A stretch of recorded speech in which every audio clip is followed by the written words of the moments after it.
Agora, turma, nós vamos ver outra biblioteca em Python para a gente fazer gráficos, que é a biblioteca Bokeh, tá? Então, Bokeh é uma biblioteca de visualização interativa que utiliza o browser para sua apresentação. Então, a principal diferença do Bokeh para o Matplotlib é exatamente essa questão da interatividade, tá?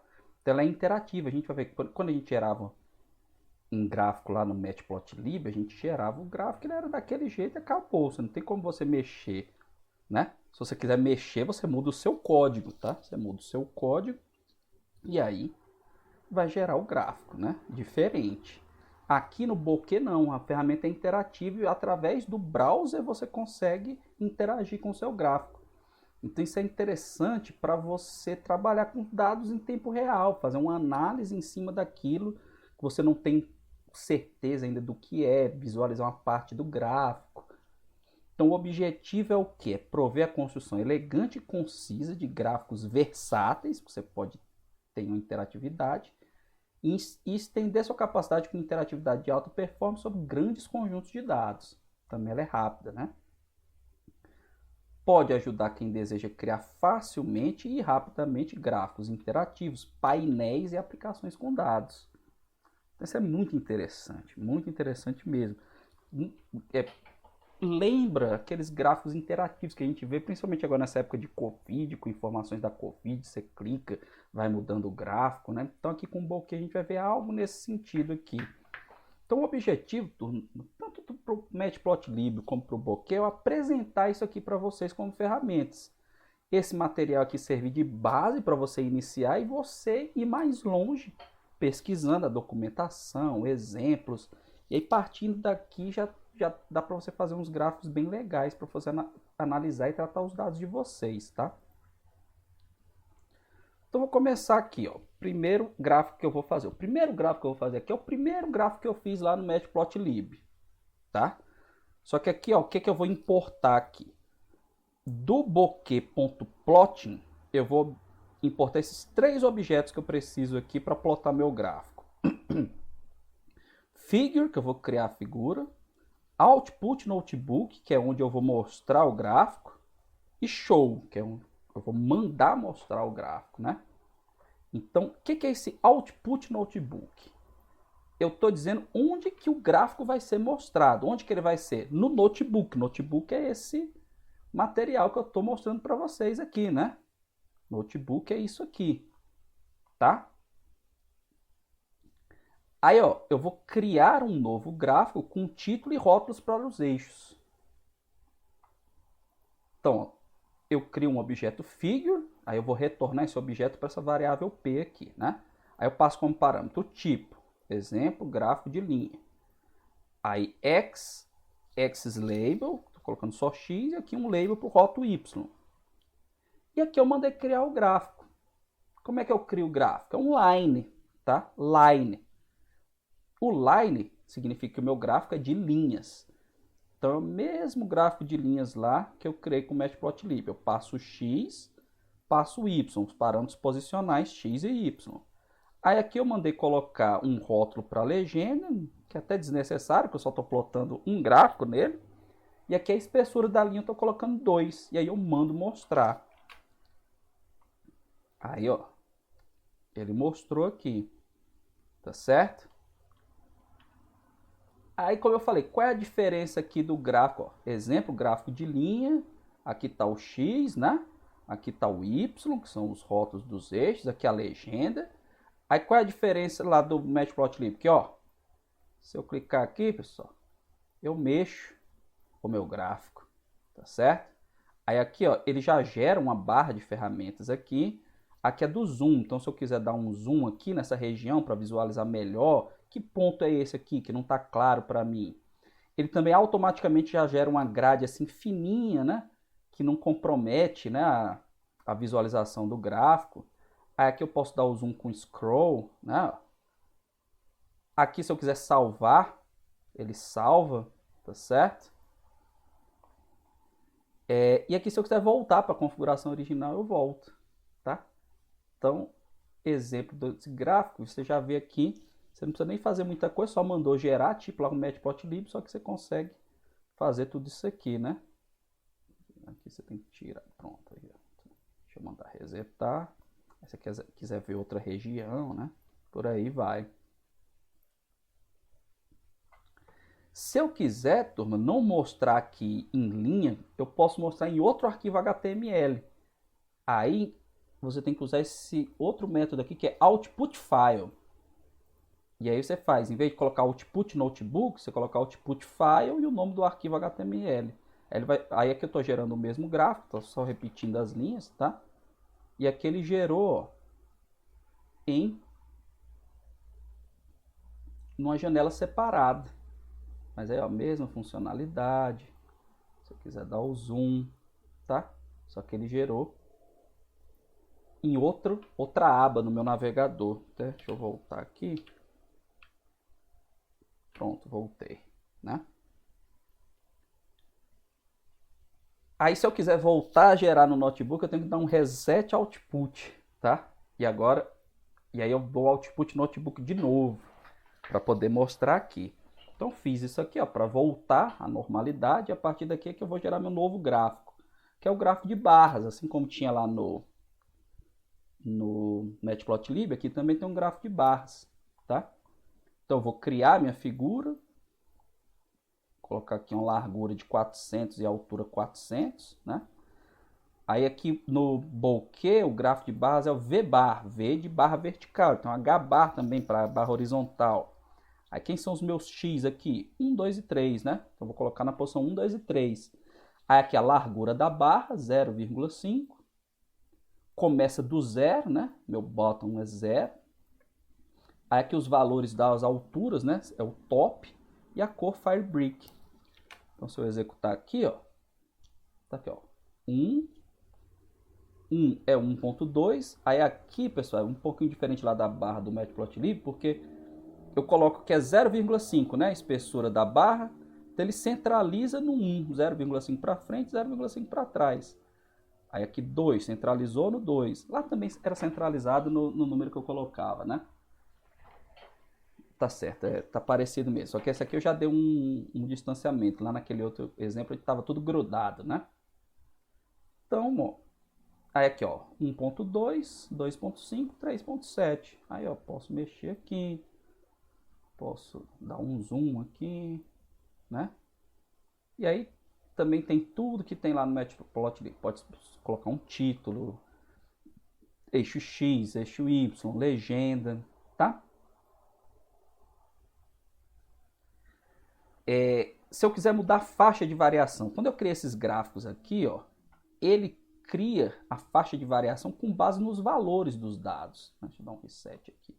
Com base nos valores. Ah, o X vai de 1 até 3, então minha faixa do X é essa aqui. O Y está indo de 1,2 a 3,7, então meu Y vai ter essa faixa aqui de variação. Mas às vezes eu quero mudar isso, tá? Como que eu faço isso? Eu posso fazer direto na hora que eu crio o gráfico, né? Então, por exemplo, aqui eu vou dar os dois exemplos. Para o X, eu já vou, na hora que eu crio o gráfico, já vou colocar isso aqui, ó. Xrange igual, você usa uma tupla, né? 0 a 20. E se eu quiser alterar depois de eu ter criado o gráfico, eu tenho que usar esse objeto aqui, o range 1D, né? Aí eu coloco aqui, ó, p.yRange igual a range 1D 0 a 15. Então o que significa aqui? Aqui eu estou dizendo que o meu x vai variar de 0 a 20 e aqui eu estou fazendo o y variar de 0 a 15. Aí aqui, turma, já é um outro exemplo, em vez de fazer um gráfico de linha ou de barra, que foi o que a gente viu até agora, eu estou fazendo um circle. Circle é o mesmo que o nosso scatter lá do Matplotlib, ele desenha as bolinhas.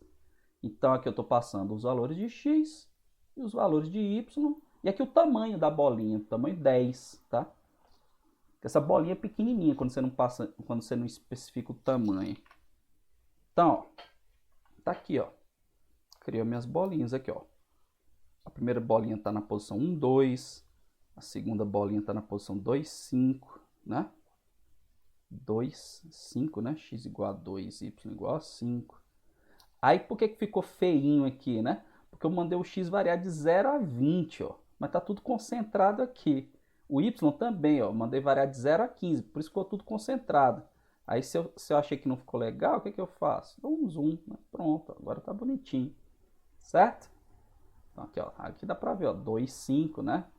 3, 8, cadê o 3, 8 aqui? E por aí vai. Aí, se você der um reset, aí vai para a configuração original. Se eu quiser fazer gráficos qualitativos, por exemplo, no eixo Y, eu não quero que tenham valores, um par numérico, né, x, y. Eu quero ter categorias, né? Então, eu tenho que determinar qual eixo vai receber as categorias. Então, aqui eu resolvi que o meu x tem números, só que aí eu criei esses fatores, A, B, C, D, E, F, G, H. Aí mandei fazer meu gráfico, ó, p.circle, x.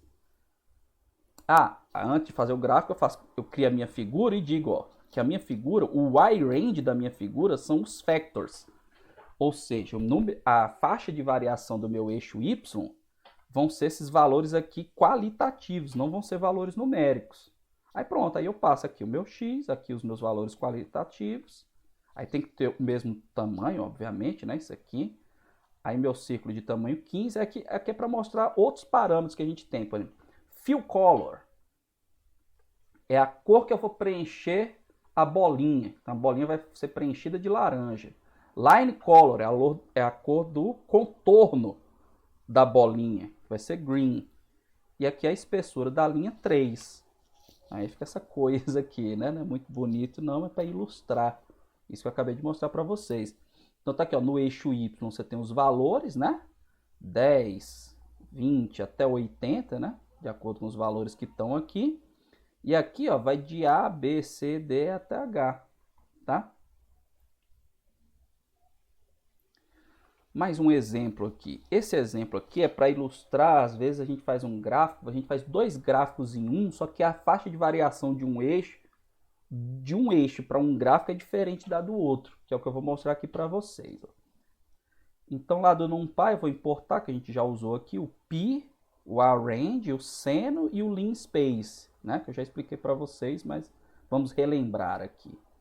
E do bokeh.models eu vou importar esse linear axis e o range 1D que a gente acabou de usar. Então o meu x, ó, eu estou usando o arrange, né, do NumPy. Aqui é outro modo de importar, turma, não sei se eu já falei com vocês, que em vez de botar import NumPy as np, e ficar np ponto aquela função, np ponto aquela outra. Se eu vou usar poucas funções de uma biblioteca, eu posso importar só aquelas funções. Então eu faço aqui, ó, from NumPy import. Ó, do NumPy eu quero usar só o quê? O Pi, o Arrange, o Seno e o Linspace. E aí eu posso usar direto o nome, não preciso usar aquele NP que a gente vinha usando antes, tá? Então eu faço aqui, ó, x igual a Arrange, aí menos 2π até 2π variando de 0,1 em 0,1. Então estou no intervalo, menos 2π a 2π de 0,1 em 0,1.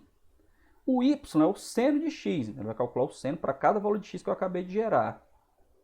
E o y2 aí agora é o Linspace. O que é o Linspace? Eu passo o primeiro valor, o último e o número de valores nesse intervalo, né? Que no caso é o len y, ou seja, vou passar o mesmo número de valores que foram gerados aqui para o x, tá? Aí criei a minha figura, só que aí eu estou mandando aqui a faixa de variação do x variar de menos 6,5 a 6,5 e do y de menos 1,1 até 1,1, tá? O y eu coloquei menos 1,1 até 1,1, que eu sei que o seno varia entre menos 1 e 1. Então aqui eu sei a faixa de variação. E aí o π, aqui vai de menos 2π até 2π, né? Então 2π é 6,28, né? Aí menos 6,5 a 6,5. Aí mandei desenhar os círculos, né? P.circle, x, y de cor vermelha. Aí agora eu vou criar um eixo extra, tá? Porque ó, quando eu criei essa figura aqui, o meu eixo y, por exemplo, foi de menos 1,1 até 1. Só que o y2 vai variar de 0 a 100. Então como é que eu mostro no mesmo gráfico, um que está variando de menos 1,1 até 1, de menos 1 a 1, e o outro que está variando entre 0 e 100? Então eu estou criando um eixo extra aqui, ó, tá vendo? Ó? Extra y-ranges. Aí como que eu crio isso aqui? Ele é de que tipo? Ele é um dicionário, tá? Eu tenho que dar um nome para ele, um rótulo qualquer, que está aqui full. E aí aqui eu dou a faixa de valores, que é um range 1D, né? começa no 0 e termina no 100. Aí eu mandei desenhar, ó, p.circle, x, y2, azul, e aí eu passo aqui um dos parâmetros, quem é a minha faixa de variação de acordo com o extra y ranges que eu criei aqui, esse dicionário. Então é full. E eu mando adicionar ao meu layout do meu gráfico esse eixo linear. Então eu vou adicionar um eixo linear cujo nome da faixa de variação é esse full que eu criei aqui. E em que lugar que eu vou adicionar? À esquerda do eixo y original, tá? À esquerda do eixo y original. Então vamos ver o resultado aqui. Ó. Deixa eu diminuir aqui para a gente conseguir ver. Então, ó, essa é a função seno, né? Vocês lembram dela, né? Periódica. E aqui, ó, os valores de -1, a faixa de valores a 1. E essa função aqui é simplesmente xy, né?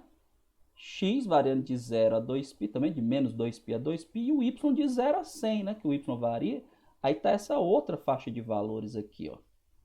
Que foi o eixo que eu adicionei, o eixo y extra, que eu adicionei à esquerda, né? O eixo extra, deixa eu aumentar o zoom aqui pra gente ver. Aí eu tenho que sair aqui, peraí. Então é simplesmente o eixo extra que eu adicionei aqui à esquerda. Então esse primeiro gráfico aqui, eu gerei com esse eixo y, aí o x manteve, né? Aí eu não fiz nada com o x. E esse outro aqui, esse eixo y à esquerda. Tá certo?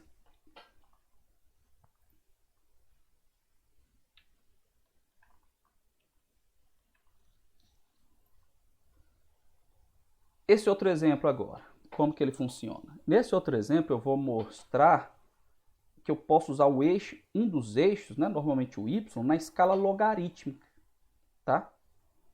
Logarítmica, né?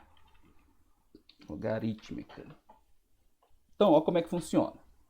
Aqui estão meus dados de entrada. X é só isso aqui, ó, 0,1, 0,5, 1,5, 2, 2,5, 3. Y0. Aí eu estou usando compreensão de listas, lembram dela?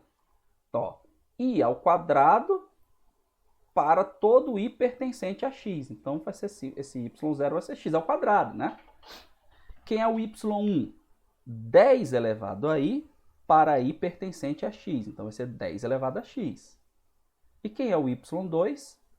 10 elevado a I ao quadrado para I pertencente a X. Aí vou criar meu gráfico agora. Figure. Aí aqui outro exemplo que a gente pode mexer. Tools. Quem é que é esse Tools? Tools é aquela barra de ferramenta que aparece do lado, que eu posso trocar para o zoom, posso salvar. Então eu posso escolher quais botões aparecem ali. Inclusive nenhum, se eu quiser. Acho que no exemplo anterior eu coloquei nenhum. Ah não, acho que não. Tem um exemplo mais pra frente que a gente coloca nenhum. Então eu vou colocar aqui, ó, pan, boom, box zoom, reset, save. Pan é de mexer, box zoom é para selecionar e dar o zoom, reset e para salvar, né? Aí aqui, ó, que eu falei, o gráfico na escala logarítmica. Ó, y-axis type log. Pronto, então ele vai na escala logarítmica. E aí meu y-range vai de 0,001 até 10 elevado a 11.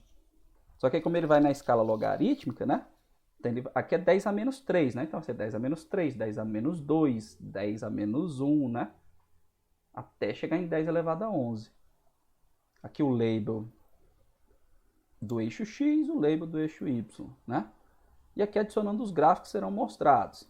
Então primeiro eu vou mostrar só X e X. Legenda, y igual a x. Aí eu estou fazendo line e circle. Por quê? Porque eu estou fazendo a linha, né, y igual a x, e os círculos para eu poder ver, como se eu estivesse ligando cada círculozinho. Aí, aqui o circle, né, a legenda também, y igual a x, fill color igual a white, size igual a 8, né, que é o tamanho da bolinha. Aí aqui de novo, a linha, né? X, Y0, que é o meu x igual a y ao quadrado, né? Line width igual a 3. Aqui x, y1, que aqui eu estou fazendo 10 elevado a x com line color red. Aí aqui eu também estou fazendo o círculo para o 10 elevado a x com size 6. E aqui eu estou fazendo a linha para o 10 elevado a x ao quadrado, né, de cor laranja. E aqui o line dash, né, que é de quanto que eu vou espaçar. Porque dash é porque são os tracinhos, né? Vamos ver o resultado aqui. Pronto, aqui meu gráfico, né? Aqui é sala de gráfico para mostrar, é mais complicado, né? Então, ó, y igual a x, ó.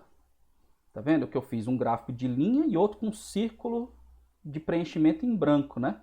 Então, tá aqui o y igual a x. Só como tá em escala logarítmica, ó, 10 a menos 1, aí aqui, ó, 0,5, 1, 1,5, né? Então, ele quase não muda aqui.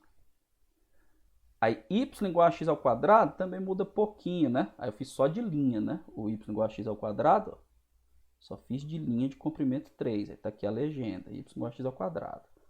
Aqui 10 elevado a x, eu fiz o 10 elevado a x, eu fiz a linha e o círculo vermelho. Então tá aqui, ó, a linha e o círculo vermelho. Aí como é 10 elevado a x na escala logarítmica, fica com a reta, né? Com a reta. E aqui 10 elevado a x ao quadrado, aí eu usei line dash, né? Aqui, ó, 4, 4, que é um espaçamento igual, né? Porque se você usa espaçamento diferente, dá para você fazer um espaçamento diferente entre o tracejadozinho. Então ele gerou aqui, se eu quiser dar um... Aí aqui os botões que eu mandei gerar, ó, pan, box zoom, reset e save, ele só gerou esses. Aí se eu quiser dar um zoom aqui, ó, por exemplo, tá aqui, né? Certo?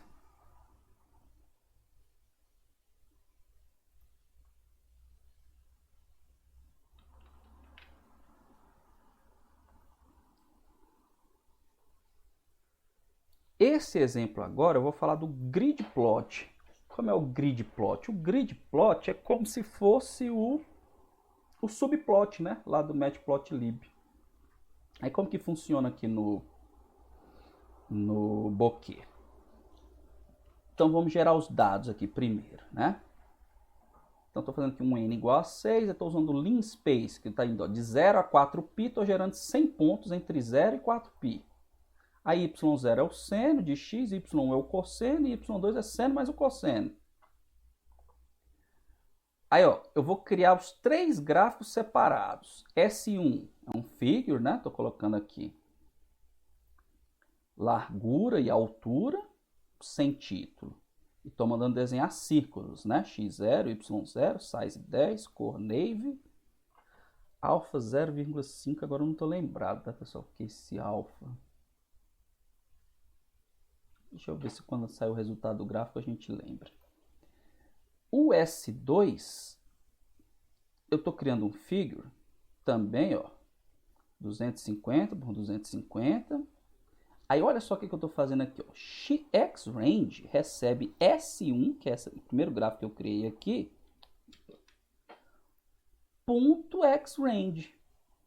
Então o que eu estou dizendo aqui? Que a faixa de variação em x desse gráfico 2 tem que ser a mesma da do gráfico 1. E a mesma coisa eu estou fazendo para o y, ó. YRange igual a S1.YRange. Então, eu estou criando um novo gráfico e compartilhando as faixas de variação de ambos os eixos. Também sem título. E esse aqui eu estou fazendo de triângulos, ó, da cor Firebrick. Nesse terceiro exemplo aqui, também estou criando um gráfico 250 por 250. XRange é o S1.XRange, então é a mesma variação do gráfico S1, só que no Y eu não fiz nada. Então, nesse caso aqui, eu estou compartilhando apenas a faixa de variação do eixo X. E aí, como que eu ploto os subgráficos em um grid plot? Eu faço aqui grid plot. Aí, o grid plot, eu tenho que passar a lista das listas de gráfico, como se fosse aquela matriz que eu falei lá do subplot. Nesse caso aqui, eu vou colocar só os 3, um em cima do outro. Então, estou passando... Ó, tá vendo? Ó, tem uma lista aqui fora e uma lista aqui dentro. Que essa aqui seria a primeira coluna. Se eu fosse fazer outra coluna de gráficos, eu tinha que colocar mais uma lista com 3 gráficos aqui, para poder ficar 2 colunas de gráfico. E aqui toolbar location igual a none é porque eu estou sem barra de ferramentas, tá? E vou mostrar os resultados. Vamos ver aqui.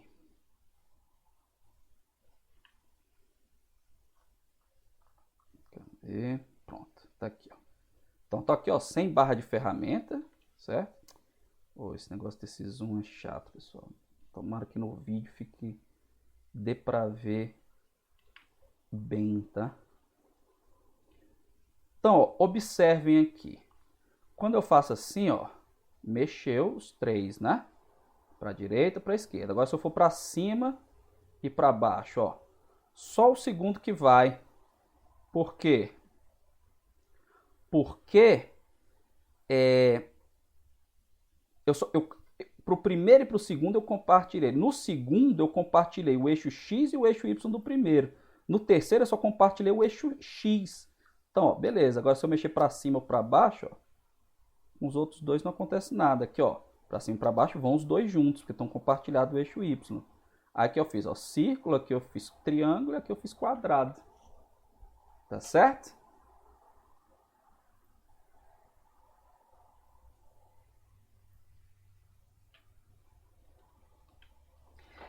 Esse outro exemplo aqui, turma, nesse exemplo anterior a gente viu como compartilha os eixos, né?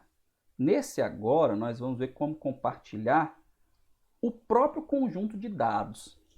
Para isso a gente tem que usar aqui esse column data source do bokeh.models. Então vamos ver como é que funciona aqui. Eu vou explicando aqui para vocês. Nossos dados, 300 pontos. Então meu x vai ser um lean space, então de 0 a 4π, 300 pontos. y0 vai ser o seno de x, y1 cosseno de x. Aí eu vou criar um column data source para os gráficos compartilharem. Então o que eu passo como parâmetro para ele? Column data source. Uma fonte de dados coluna. Eu faço aqui, ó, data igual a dict, crio um dicionário, tá certo? E aqui seria o meu par de chave valor. Então eu estou chamando de x esse x aqui, eu estou chamando de y0 esse y0 aqui, estou chamando de y1 esse y1 aqui. Quando a gente olha assim parece estranho, né? X igual a x, y0 igual a y0. Mas é porque no meu dicionário vai ter uma chave que vai ser x e o valor vai ser essa lista aqui, né? Que correspondem a esses dados aqui. Aí vai ter uma outra chave chamada y0, cujos valores são esses aqui, que são o seno de x para esses 300 pontos. E vai ter uma outra chave y1, cujos valores é quem? O cosseno de x para esses 300 pontos. Aí aqui eu criei uma variável tools para dizer quem é que eu quero que apareça lá, os botõezinhos que apareçam. Pan, wheel, zoom, box, zoom, por aí vai. Aqui eu estou criando um novo gráfico, eu estou chamando de left, que é o gráfico que vai ficar à esquerda. Aí vou colocar tools, todas essas ferramentas, né? Largura 350, altura 350, sem título. E vou mandar desenhar. Aí na hora de mandar desenhar, ó, prestem atenção, que em vez de passar uma variável x, uma lista aqui, ou um array, o que eu estou passando? Estou passando um rótulo. Que rótulo é esse? Estou passando aqui, ó, um x entre string, por isso que eu estou chamando de rótulo, um y0 entre string e um terceiro parâmetro aqui que é source igual a source. É de novo, quem é o source desse meu circle aqui, desse meu gráfico? É essa variável source aqui, né? Então o que ele vai fazer na hora de gerar o gráfico? Ele vai olhar quem é essa fonte de dados aqui. Aí quem é essa fonte de dados? Não é esse dicionário? Aí ele vai olhar nesse dicionário. Quem é nesse dicionário que é x, que esse cara está me falando aqui? Ah, são esses valores que vieram aqui. E quem é nesse dicionário que eu estou chamando de y0? Quais são os valores cuja chave é y0? Ah, são esses valores aqui que eu passei. Tá certo? Em princípio parece assim meio confuso, mas, de novo, a gente acaba se acostumando, tá? E faço a mesma coisa para o gráfico do lado direito. Então, crio aqui um right, né? Passo as mesmas ferramentas, mesmo tamanho, né? E agora, ó, aí é que está a questão da você compartilha a mesma fonte de dados, ó. Eu passo o mesmo source aqui, onde o x vai ser quem tem o rótulo x, né? E o y agora vai ser o y1. Então isso aqui, turma, é muito bom, já vou mostrar um exemplo, quando a gente usa um data frame do Pandas que a gente viu. A gente pode pegar um data frame e plotar várias colunas no mesmo gráfico, visualizar, fazer comparações, tá certo? Aí eu chamo o grid plot, né, que é a minha lista de listas, e aí na minha lista mais interna aqui, né, que vão ser as corresponde a uma coluna no meu grid, left right. Então mandei executar. Deixa eu sair aqui para o modo tela cheia. Então tá aqui, ó, o gráfico da esquerda é o seno e o da direita é o cosseno, né? Então o seno de 0 é 0, começa aqui, né? E o cosseno de 0 é 1. Aí a questão de compartilhar os dados é interessante o seguinte, ó. Principalmente na hora da seleção. O que vai acontecer na hora que eu... Não, aqui, seleção é essa aqui, box select. Olha o que acontece. Quando eu selecionar esses dados aqui, ele vai no outro gráfico e seleciona os dados correspondentes, ó. Tá vendo que isso aqui é entre x6 e 10? Aqui, ó, entre x6 e 10, mais ou menos. Então você tem respostas diferentes para o mesmo estímulo, digamos assim, que é esse meu x. Mas esse aqui responde de um jeito, esse responde do outro. Então nesse tempo, se o meu x for o tempo, o que aconteceu em cada gráfico nesse intervalo de tempo? Você vai lá, seleciona, aí vê, aqui aconteceu isso, aqui aconteceu isso. Então é uma ferramenta muito legal para você fazer análise de dados, tá certo? Então esse é o principal aqui dessa questão de você compartilhar a mesma fonte de dados, tá bom? É o mesmo x, né? Mudei o y, ele vai lá, sabe que é o mesmo x e encontra os y correspondentes, tá certo?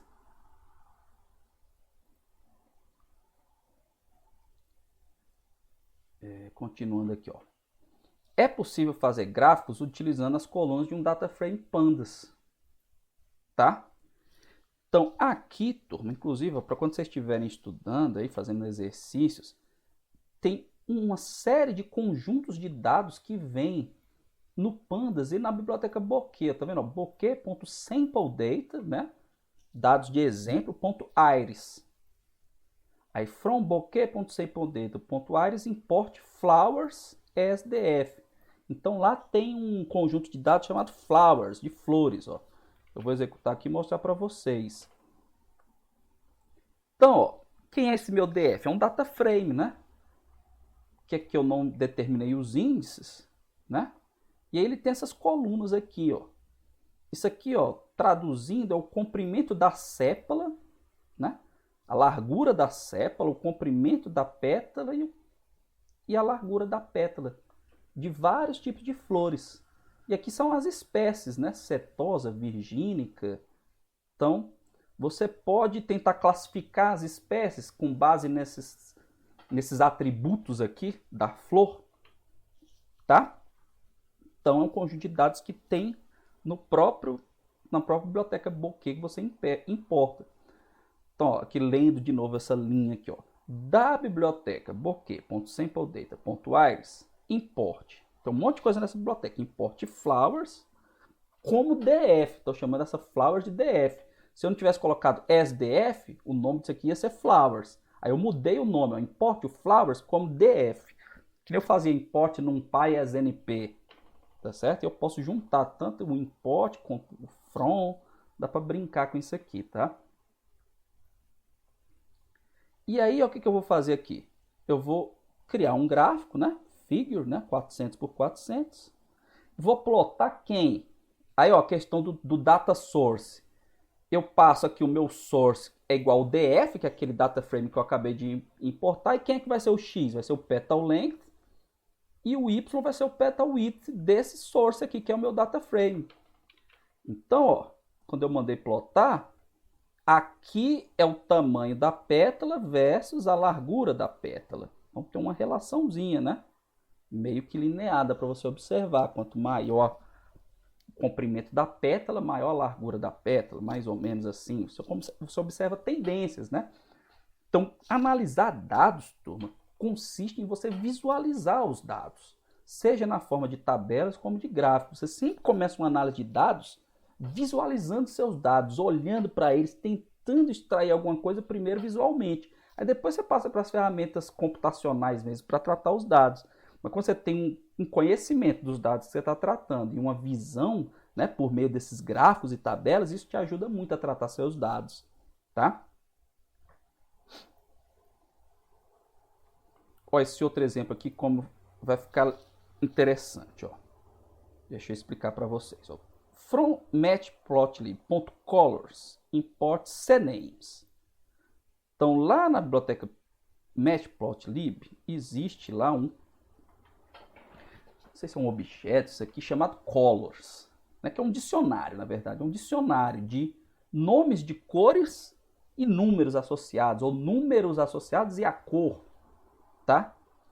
E aí as cores eu vou pegar aqui, eu vou transformar em listas o meu cnames.keys. Lembra que eu falei para você até, acho que na aula do Pandas, que aqui é um dicionário, né? Então quando você bota .keys, ele manda para você uma visão da chave. Aqui eu estou transformando em lista, né? Então eu estou pegando as cores das chaves, não, as chaves que correspondem às cores que estão nesse dicionário colors. Tá? Mas aqui não precisa aprofundar muito o entendimento nisso aqui não. Vamos ver o que eu fiz aqui agora. Criei a minha figura, né? 400 por 400. E aqui eu fiz o seguinte, ó, for i, column in enumerate df.columns. O que significa isso? O que esse enumerate faz? Quando você faz assim, pessoal, cadê? Deixa eu riscar aqui para você. Quando você faz assim, for elemento em lista, o que ele vai fazer? Esse for faz. Ele percorre a lista e pega cada elemento da lista e eu uso o elemento aqui para fazer alguma coisa. Certo? Se eu fizer aqui for i, elemento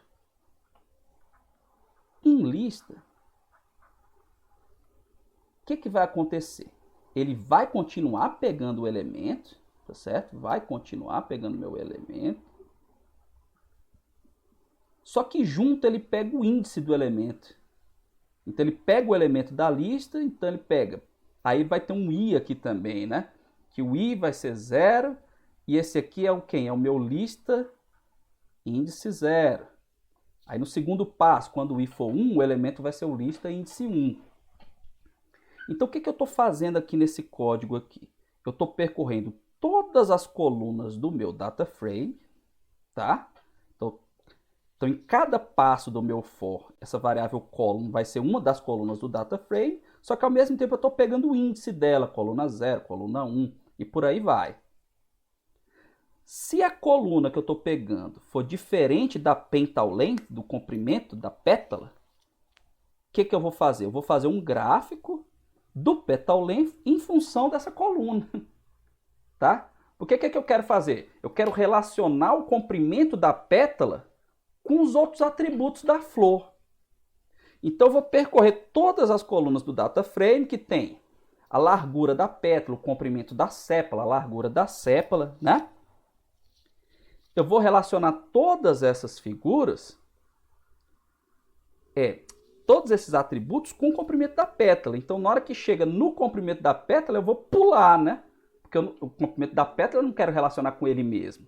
Então, eu estou fazendo isso. Eu estou fazendo o gráfico do comprimento da pétala em função daquele atributo, né? O meu source é o meu data frame. E aqui é a cor que eu vou usar. Para cada gráfico desse, eu estou mudando a cor. Digo, mas que cor que eu vou usar? Eu podia fazer uma lista de cores qualquer aqui, botar vermelho, verde, não sei o quê. Só que quando eu não sei quantas colunas tem, aí simplesmente eu peguei esse dicionário de cores e boto aqui um i mais 10. Porque cada cor tem um número associado a ela. Então eu vou somando de 10 em 10, que aí fica uma tonalidade diferente. Tá certo? Mas você podia também, como eu sei que são 4 colunas, 5 colunas, eu criei uma lista com 5 cores. Mas aqui eu estou dando esse exemplo aqui para quando você precisar, estiver tratando dados com muitas colunas, ou você não sabe quantas colunas tem, aí você usa esse artifício que eu usei aqui, tá certo? Então vamos ver o que vai dar isso aqui. Vamos ver o que isso vai dar.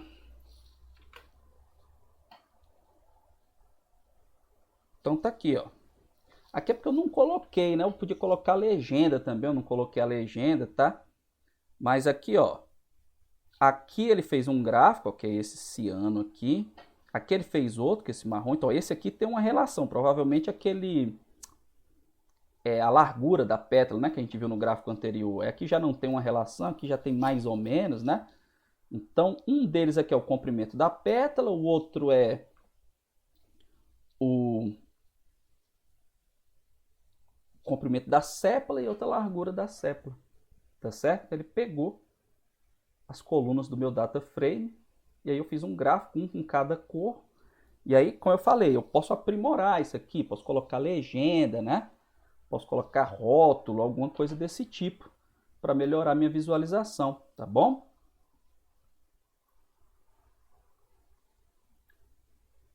Então era... Deixei de mostrar alguma coisa? Não, né? Acho que não. Porque assim, mais uma vez, né? Isso é um material para servir de base. É impossível cobrir tudo. Se eu fosse falar tudo, dá um curso, eu acho, de 60 horas só da biblioteca Bokeh, por exemplo, ou Bokeh Matplotlib. Então aqui é para você saber que existe, que você pode usar, servir de base, e você vai lá na documentação para ter mais detalhes e explorar cada vez mais e adequar quais são os seus dados. Aqui, ó. De novo, você dá um zoom aqui para ver, por aí vai, tá certo? Então aqui encerra com um exercício, tá bom? Como eu falei, de novo, aqui é mais um exemplo de química, pessoal, mas independente de você conhecer química ou não, as equações aqui que você vai precisar estão aqui. E aí eu quero que vocês façam o seguinte, ó. Tem um arquivo também lá no GitHub, pressãovapor.csv, que contém valores de pressão de vapor do tetracloreto de carbono e as respectivas temperaturas de ebulição. Em graus Celsius, essas temperaturas de ebulição. Aí construam uma nova tabela, onde estarão apresentados também a temperatura em Kelvin. Aí você vai pegar a temperatura em graus Celsius e somar com 273.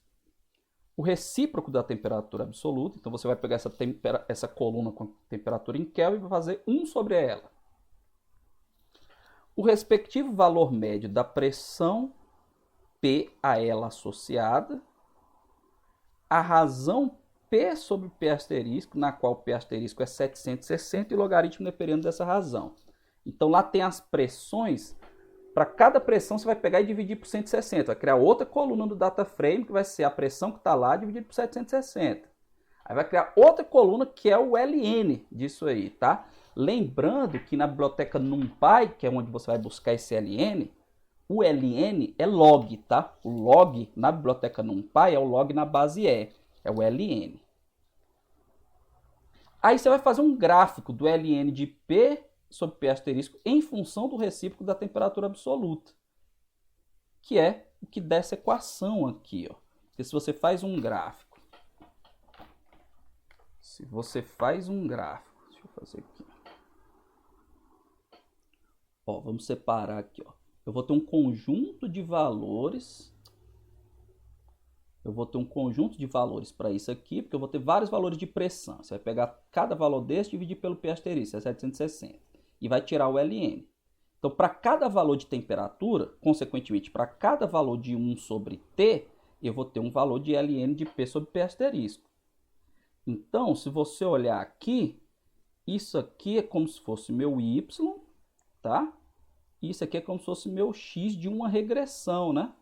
Y igual da equação da reta. Y igual a AX mais B. Tá certo? Y igual a x mais b. Então, quero que você faça esse gráfico, aí vai dar uns pontinhos aqui, formando mais ou menos uma reta. E aí eu quero que vocês determinem os coeficientes da melhor reta usando uma regressão linear, tá? Então, isso aí vai ficar a cargo de vocês, do conhecimento de cada um. Com esse conjunto de dados, você consegue fazer uma regressão linear? Como? Usando o Excel? Usando a calculadora, aí você pega, obtém a equação da reta, né? Essa equação da reta aqui. Só que eu vou querer que você trace essa reta, né? Eu quero que você trace essa reta no gráfico. Então, ó, vai ser uma coisa desse tipo aqui, ó. Você tem o seu conjunto de pontos aqui, tá certo? Aí você vai plotar isso aqui, vai fazer a regressão, encontrar a equação da reta e vai gerar pontos para poder traçar a reta, né? Fazer um gráfico de linha aqui, ó. Certo? Então eu quero que você implemente tudo isso, traça a melhor reta e aí calcula o calor do o valor do calor de vaporização do tetracloreto de carbono. Você vai calcular como? Quando você descobrir o coeficiente angular da reta, ele é isso aqui, né? Então você vai fazer isso aqui, ó. A é igual a menos ΔH de vaporização sobre R. Então, o ΔH de vaporização, ele é menos A vezes R, sendo que R é igual a 8,3145 Joule por mol por Kelvin, tá? Mais uma vez, não precisa saber de onde vem essa equação, nem que é nada disso, pessoal que não é de química. Só precisa, depois que você fizer a regressão linear, encontrar o A, que é o coeficiente angular, multiplicar por 8,3145. Aí você vai encontrar esse ΔH de vaporização, que essa é uma maneira muito comum, tá, pessoal, da gente tratar dados. Por isso que esse exemplo é bem legal. Então você vai tentar abrir isso aqui, fazer tudo isso que eu pedi, e, forem tendo dúvidas aí, é só entrar em contato, tá bom? Então, deixa eu ver se tem mais alguma coisa aqui. Então, ainda tem um para baixar, só de você responder, tá? Então é isso, pessoal. Então, aguardo aí vocês responderem o exercício e tirarem as dúvidas.